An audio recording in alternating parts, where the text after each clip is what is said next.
Hello everyone, I hope you are doing well. Today we will talk about how to fix or how to solve the problem of homepage on Suno AI. We click on settings.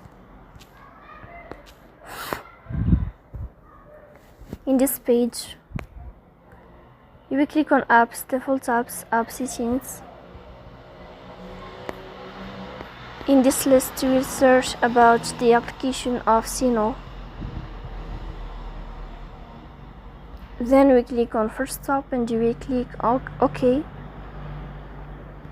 Here you will go to storage.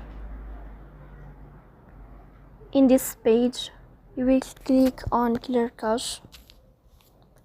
In the end, you will turn off your phone and you will restart your phone again to fix that problem.